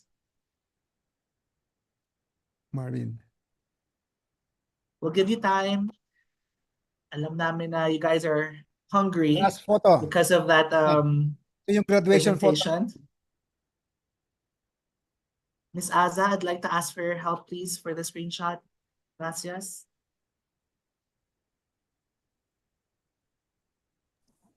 Okay, is everyone ready?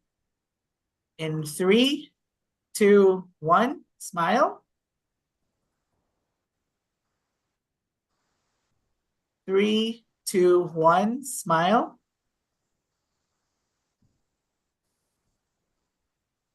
Okay, maraming salamat po. Thank you very much to all our participants for indulging us. At this point, I'd like to call on Ms. Marissa Winkler, Third Secretary and Vice Consul of the Philippine Embassy in Mexico, for the closing remarks. Vice?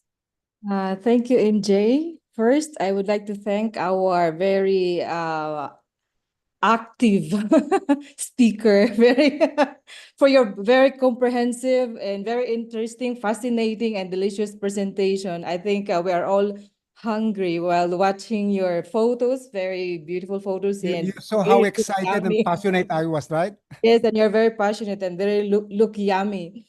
And of course, to our participants who are still with us, and yeah, we are sorry that we exceeded, but we saw the presentation of Chef Tayag.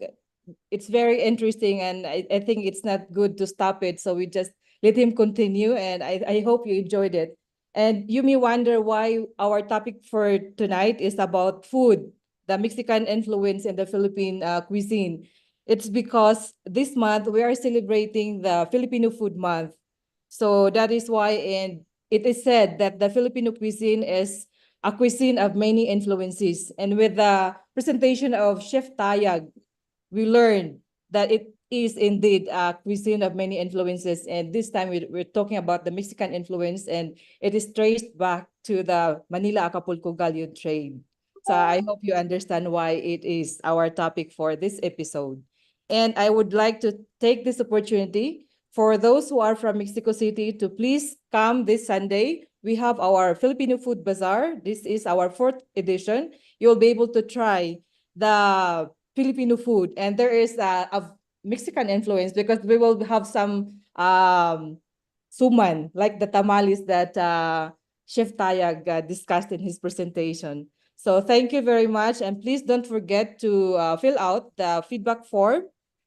And if you're done, then our presentation, our webinar for tonight is adjourned. Thank you very much. Have a good day. Happy weekend. And have a good night to those in Mexico and other countries under our jurisdiction. Thank you.